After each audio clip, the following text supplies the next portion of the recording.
여러분 반갑습니다. 이승만 생애 90년입니다. 오늘은 그의 인생에서 가장 중요한 전환점이 된 1895년 배제학당 입학부터 1899년 만민공동회 체포 전까지를 정리하고자 합니다. 전에 우리 역사 인식, 삼국이 쓴 우리 역사 인식 관련해서 보여드렸던 표인데요. 지금 건국전쟁을 하고 있습니다마는 앞으로는 이 우리 역사 인식의 변화에 대해서도 동시에 영상을 만들어 보고자 합니다. 보여드렸던 우리 역사 인식에 관한 표고요. 역사 인식의 변천 과정을 보고자 하는 것입니다. 그러기 위해서 이 책들과 단군조선 말살사 매림역사문화TV에서 한 것인데요. 그것들을 중심으로 고조선 인식 변천 과정도 살펴보겠습니다. 연대기로 보는 이승만 생애 90년, 오늘은 94년 배제학당에서 99년 한성감옥 투옥 전까지입니다. 하단에 연대표에서는 맨 왼쪽 1896년 협성해보 주필 부분이 되겠습니다. 먼저 말씀드리고자 하는 것은 건국전쟁의 맨 마지막에는 이승만에 관한 쟁점사항, 긍정, 부정 리스트업을 지금부터 해가면서 마지막에 다루고자 합니다. 그에 대한 소스로서 제가 지금까지 접한 그런 정보들이 되겠고요. 마침 구독자 한 분께서 하단에 그런 내용들을 보내주셨습니다. 이런 내용들도 전부 포함해서 리스트업을 할 수 있는 한 모든 사안을 리스트업을 해서 그 쟁점 사항 하나하나를 따져보고 그에 관련된 자료들을 정리해 보고자 합니다. 고등학교에서 있는 1894년, 96년, 97년, 98년 주요 사건들이 동학농민운동, 동학혁명이라고도 하죠. 청일전쟁, 갑오개혁, 그리고 고종의 아관파천, 서재필의 독립협회 창립, 아관파천에서 돌아온 고종의 대한제국 수립, 그리고 관민공동회 등이 되겠습니다. 1894년 7월에 갑오개혁으로 과거제가 폐지됩니다.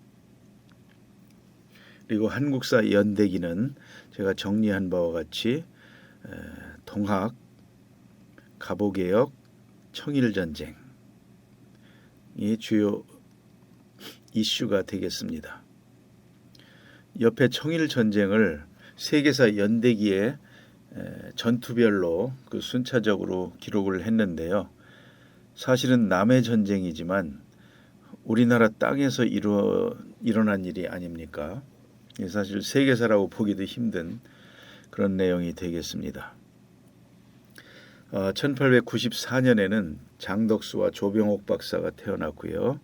하단에 김구 선생은 동학교주 최시영을 만나 접주 첩지를 받고 동학교도가 됩니다. 11월 선봉장이 되어 해주성을 공격합니다. 그때 동학을 토벌하던 의례장 안태운과 어느 한쪽이 불행에 빠지면 서로 돕는다 하고 밀약을 합니다. 안태운은 바로 안중근의 아버지가 되겠습니다. 교과서 사진을 발췌해 봤습니다. 청일전쟁에 대한 그림인데요. 나와 있는 날짜들이 교과서에 전부 음력으로 되어 있습니다. 음력과 양력을 연대기로 정리하려다 보니까 많이 헷갈리게 되어 있고 정리하기가 좀 어렵게 자료들이 있습니다. 1894년 3월 20일 전북 고창에서 여러분이 아시는 대로 동학포고문으로부터 발생을 하게 되죠. 농민군 4대 강령이라는 것도 발표하고 박은식은 한국통사에서 이렇게 말합니다. 갑오 동학나는 그 허물이 정부에 있다는 것을 감출 수 없다.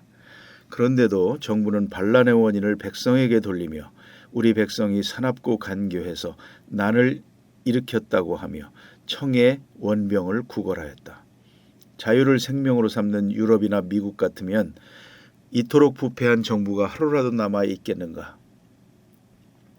탐악과 불법이 누적되어 오늘날 반란이 일어나게 된 것은 누구 때문인가? 라고 적고 있습니다. 이것도 교과서에 있는 그림입니다. 음력입니다. 일정들은 풍도해전, 황해해전, 성환전투, 평양전투, 황해해전 이렇게 됩니다. 그리고 일본이 승리하게 되고 이홍장과 이등방문이 1895년 3월 시모노세키 조약을 체결하게 됩니다. 여기서 청나라로부터 조선을 떼어놓기 위해서 조선의 독립국임을 강조를 하게 되죠. 이등방문이. 그런 내용이고 오른쪽에는 그 연표를 정리된 것을 발췌해 와봤습니다. 이때 또한 중요한 일이 발생을 하죠. 을미사변입니다. 명성황후 시해 사건.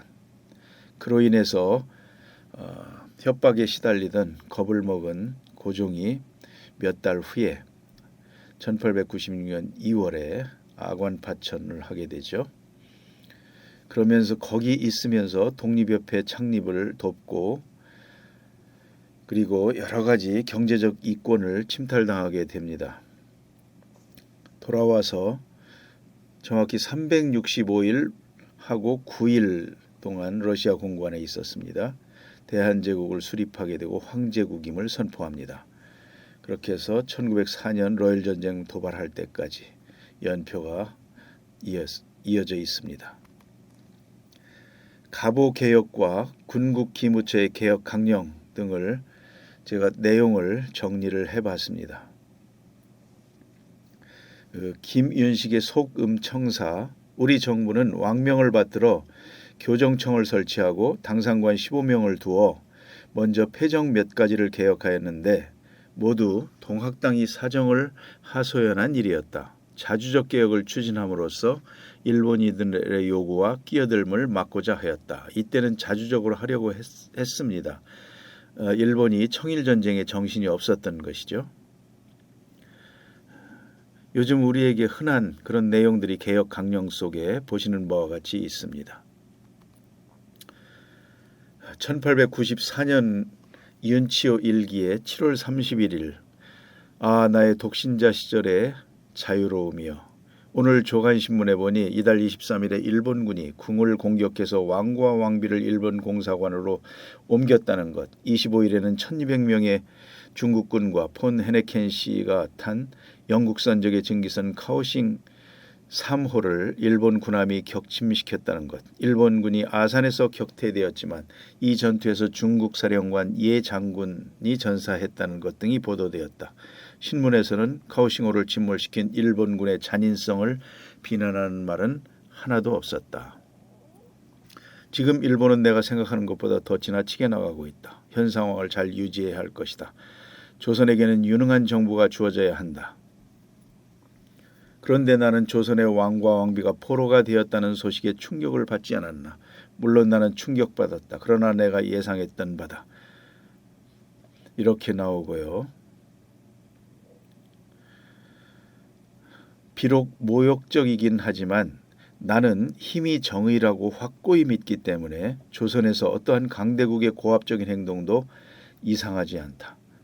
나는 중국이 조선에서 저지른 포악성에 너무 질려 어떤 다른 나라가 지배하는 것은 상대적으로 참을 만하다. 이렇게 쓰고 있습니다. 이번에는 1894년 매천 야록입니다. 아래 책자에는 200페이지 가까이를 1894년에 대해서 기록하고 있습니다. 주로 동학 농민운동의 전개 과정들을 끝까지 이렇게 쓰고 있고요. 전라도 고부에서 밀란이 일어나 군수 조병갑이 달아났다. 조정에서는 그를 잡아 문책해하고 용안 현감 박원면을 조병갑의 후임으로 임명했으며 장흥부사 이용태를 안핵사로 삼았다. 조병갑은 죽은 군수 조규순의 서자로 관직에 있는 동안 재물을 탐내고 가혹하였다. 가물어 흉년이 들었으나 조병갑은 이를 무시하고 마구 세금을 거두어들이니 백성들이 마침내 난을 일으킨 것이다. 이렇게 적고 있습니다. 1894년 외국인이 본 조선의 모습입니다. 조선 1894년 여름이라는 오스트리아의 독일인이죠. 쓴 책입니다. 조선인들의 내면에는 아주 훌륭한 본성이 들어있다. 진정성이 있고 현명한 정부가 주도하는 변화된 상황에서라면 이들은 아주 짧은 시간에 깜짝 놀랄 만한 것을 이루어낼 것이다. 조선 정크선은 지푸라기라고도 엮은 듯한 돗자리가 도체 역할을 하고 있다. 길이 15m, 폭 6m, 깊이 3m 정도다. 조악한 나무파로 건조되었으며 바닥이 평평하고 용적은 대략 200톤이다. 이 배들은 30명 정도의 선원을 태우고는 강한 해류와 무서운 태풍이 출몰하는 위험한 바다로 감히 나서는 것이다. 유럽이라면 그렇게 초라한 선박으로 그런 무모한 항해를 하지 않을 것이다. 다도해 전체에 등대라고는 하나도 없었다. 당시 우리나라의 국방력, 기술력 등을 알아볼 수 있는 힌트가 되겠습니다. 이들 조선인이 절대 하지 않는 게 하나 있는데 바로 일이다. 아마도 죽어버린 이 나라에 일자리가 없기 때문일 것이다. 일할 기회가 좀 더 많은 항구의 조선인들은 더 부지런하고 끈기가 있다. 게다가 중국인처럼 인내력이 있고 만주인처럼 힘이 좋다. 만주인들이 이렇게 힘이 좋았답니다. 몽골인들은 또 더 좋았다고 그러죠. 그래서 그런 말이 있답니다. 중국인 4명이 만주인 1명을 다 만주인 또 몇 명이 몽고인 1명이고 뭐 이렇게 돼 있죠. 아무도 고요한 아침의 나라의 도로 사정이 어떤지 상상도 할 수 없을 것이다. 나는 멕시코에서보다 이보다 더 나쁜 도로를 보지 못했는데 25만 명이 거주하는 대도시 중에서 서울입니다. 5만여 채의 집이 초가지붕인 흙집인 곳이 또 어디 있을까? 가장 중요한 거리로 하수가 흘러들어 도랑이 되어버린 도시가 또 있을까? 특이한 점은 이들이 오물 한가운데 살고 있으면서도 흰옷을 입는다는 것이다. 당시에 서울에 대해서 얘기할 때 이 오물에 대한 얘기들이 참 많습니다. 우리가 청계천 현재는 이제 잘 가꾸어져 있습니다만은 조선시대 때에는 그 오물이 다 그리 흘러 들어가서 아주 더러웠답니다. 한 2번 정도의 개천 공사를 했었는데 덮였다가 외정시대 때인가요? 덮였다가 이제 지금은 청계천 아주 잘 가꾸어져 있는 공원이 되어 있습니다. 1895년으로 넘어갑니다. 이승만 21살 때입니다. 신긍우 형제의 거듭된 권유를 받아들여 취업에 도움이 되는 영어를 배울 목적으로 아펜젤러의 배제학당에 입학합니다. 4월 2일입니다. 그해 11월 29일 날 춘생문 사건, 명성황후의 원수를 갚겠다는 계획이랍니다. 탄로나 피신하 있습니다. 한국사 연대기와 세계사 연대기를 쭉 정리를 해 봤고요. 국민소학 독본이라는 우리나라의 관찬 교과서도 편찬하게 되고요. 이 시기에 95년입니다. 우체사에서 우편 업무도 재개하고 8월 20일 음력 을미사변 일어나죠. 종두 규칙도 공포를 하게 되고 태양력도 도입을 하게 됩니다. 11월 15일 날 단발령을 공포하고 이로 인해서 을미의병이 일어나죠. 여기서 우리에게 익숙한 유인석, 이소흥 등 유생 나옵니다. 그리고 일본은 삼국간섭으로 시모노세키 조약을 맺는데 거기서 빼앗은 요동반도를 삼국간섭으로 반환하게 되죠. 이걸 보고 우리 정부가 러시아가 세구나 해서 이제 러시아로 급격하게 기우는 외교 정책을 바꾸는 이제 그런 계기가 되는 것으로 생각됩니다. 1895년에 김구는 유학자이며 안태훈의 모사인 고능선을 만나 의정척사론을 배웠다. 이렇게 김구의 삶에 대해서도 요약해봤습니다. 의를 붙잡고 끝까지 싸우다가 함께 죽는 것은 신성하게 망하는 것이요 일반 백성과 신하가 적에게 아부하다 깸에 빠져 항복하는 것은 더럽게 망하는 것이다 라고 강조하였다고 합니다. 이게 김구의 삶에서 판단과 실천의 근본이 되었다라고 우리 역사넷에서 적고 있습니다. 박영효가 중심이 된 정부는 국정개혁의 기본 강령 홍범 14조를 발표하여 군국 기무처 개혁을 계승하게 됩니다. 관보에 나왔던 여러 가지 홍범 14조의 몇몇 조항들입니다. 비극 을미사변입니다. 윤치호는 그날의 일기를 이렇게 적었습니다. 나는 결코 민비의 집권을 지지하는 사람이 아니다.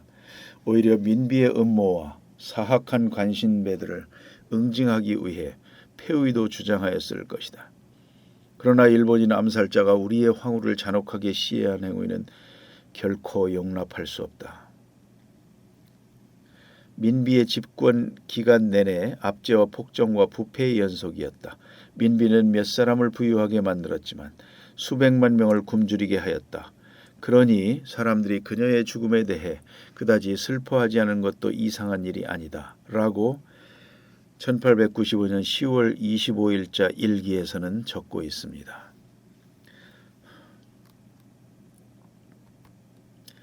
을미의병 1895년 10월 명성황후 시해 사건이 일어나고 11월 단발령이 공포되자 전국 각지에서 본격적으로 전개되었다.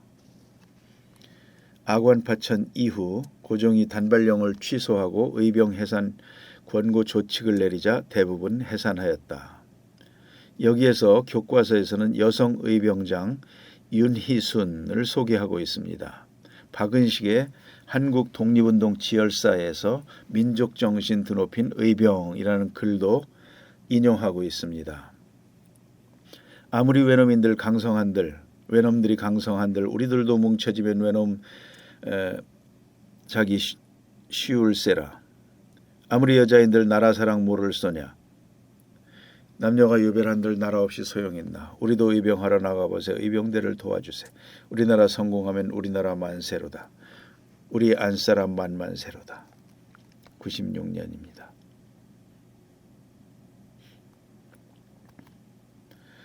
최초의 국정교과서입니다.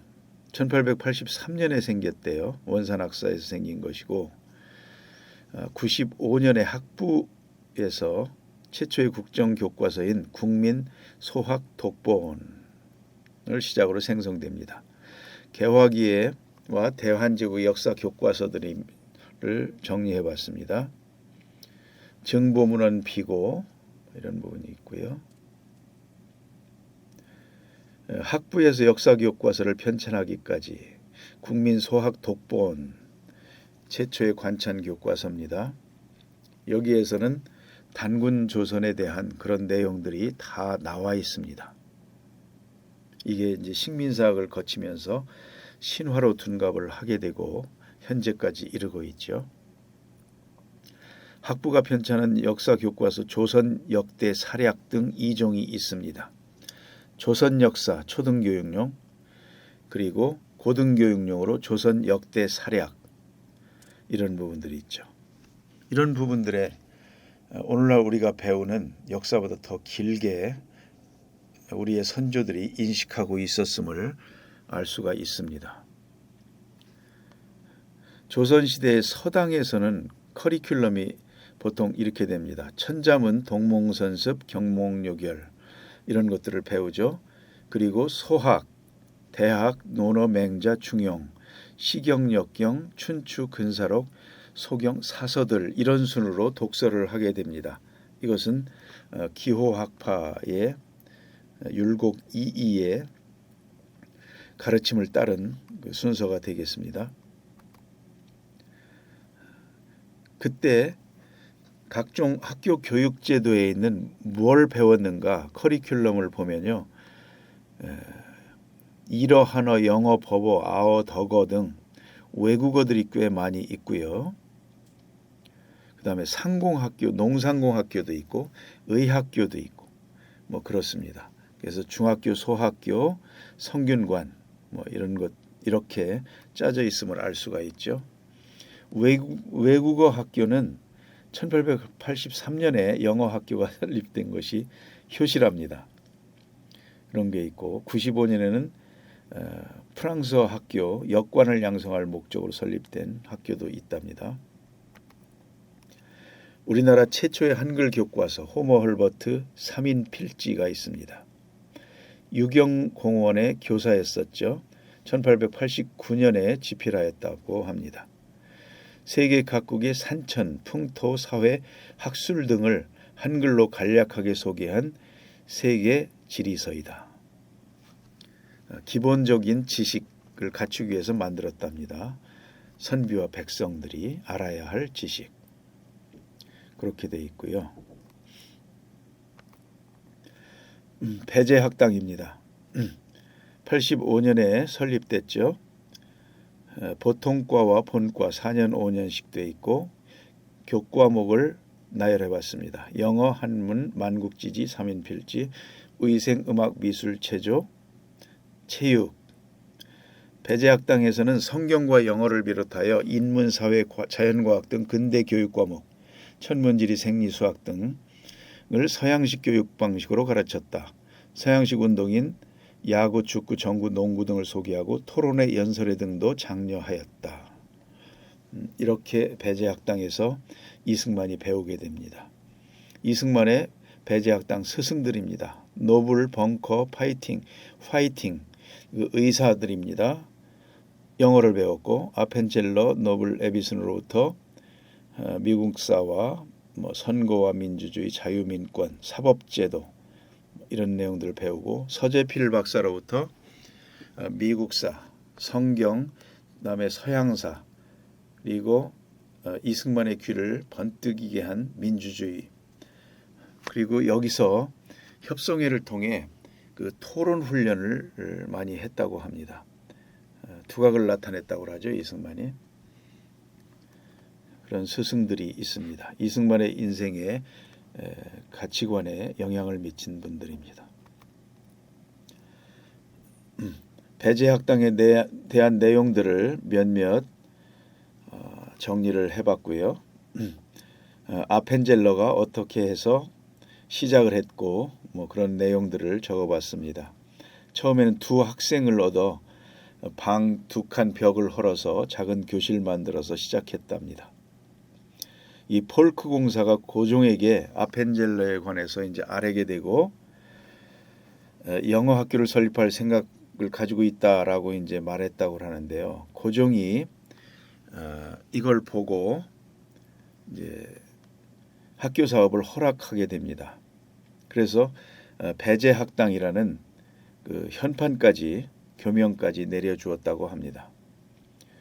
당시 개교 사정을 아펜젤러는 다음과 같이 말해주고 있다. 일종의 전초전 모양으로 우리의 선교학교는 1886년 6월 8일에 시작되어 7월 2일까지 수업이 계속되었는데 학생은 6명이었다. 오래지 않아 한 학생은 시골에 일이 있다고 떠나버리고 또 하나는 6월은 외국어를 배우기에는 부적당한 달이라는 이유로 떠나버렸으며 이거 아프리카 얘기가 아닙니다. 또 다른 학생은 가족의 상사가 있다고 오지 않았다. 이들의 빈자리는 자원하여 오겠다는 학생들로 그 일부가 채워졌다. 10월 6일인 지금은 재학생이 20명이요. 실제 출석하고 있는 학생 수는 18명이다. 이렇게 출발한 배제학당은 그 날로 늘어갔다고 합니다. 그래서 87년에 르네상스식 벽돌집이 미국인의 선물로 완성되었다. 학생 자조 정책을 채택했다고 합니다. 그래서 고학하는 학생들이 학교 구내에서 이제 일을 하면서 고학했다고 하죠. 교육 목적은 기독교인 양성과 근대 국가의 인재를 배양하는 데 있었습니다. 그래서 세계사를 배우게 되고 그 서양의 교육들을 다 받게 되죠. 한문도 배웠습니다. 그런 내용들이고요. 특별활동 시간에는 연설회, 토론회 등도 장려하였다. 이것이 이제 배제학당에서 인재를 기르는 하나의 방식. 그래서 토론회를 찬반으로 나누어서 그렇게 했다고 합니다. 여기서 이제 이승만이 두각을 나타내고 거의 토론회를 주도하는 이제 그런 역할을 했다고 합니다. 이것이 이어져서 나중에 만민공동회에서 이제 연설도 하게 되고 그걸 미리 훈련이 된 것이죠. 그런 내용들이 있습니다. 이 배제학당의 협성회, 말하자면 학생회입니다. 서재필 선생이 개화운동의 한 방법으로 지리학을 강의하게 된 것을 기회로 이루어졌는데 그러한 창립 목적들이 있습니다. 알겠습니다. 지리학을 강의하게 된 것을 기회로. 죄송합니다. 배제학당의 수업료가 뭐 이렇다는 내용, 성적 평가에 대한 것도 나오죠. 학당훈, 요구의 대자당의 인역, 즉 크게 드리는 사람은 마땅히 남에게 봉사하는 사람이 되어야 한다. 이렇게 돼 있습니다. 성경 구절에서 이제 따온 것으로 보여집니다. 문화 활동도 활발하게 했습니다. 협성회보, 철로역정이나 또 매일신문 이런 것들이 있었죠. 그 다음에 한글, 이 한글을 중요하게 생각한 그런 부분들이 있습니다. 우리나라의 배제학당뿐만이 아니고 그 가우처 박사를 기억을 해야 됩니다. 이분이 기부를 많이 해서 배제학당뿐만이 아니고 이화학당, 뭐 기독대학 이런데 다 이제 설립하는 데 쓰게 됩니다. 그래서 한국 선교의 아버지라는 수식어가 붙습니다. 가우처 선교사입니다. 배제고등학교 홈페이지를 들어가 봤습니다.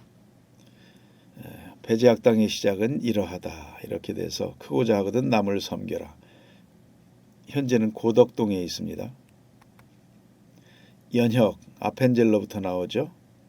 고종황제 나오고 배제고등학당, 연희전문 뭐 그런 내용들 쭉 나오고 16년에 동관 신축 낙성, 현재 정동에 있는 역사박물관이죠. 그리고 5년제로 변경하게 되고 23년에 서관이 준공되는데 이것은 현재 배제고등학교에 있습니다.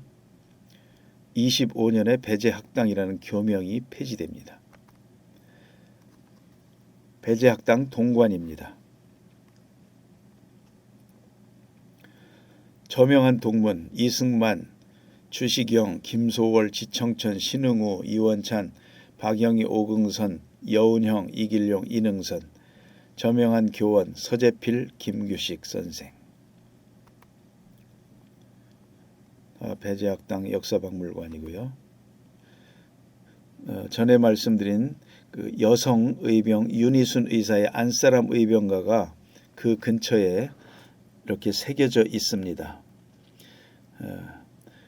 우리들도 뭉쳐지면 외놈 잡기 쉬울세라. 그렇죠?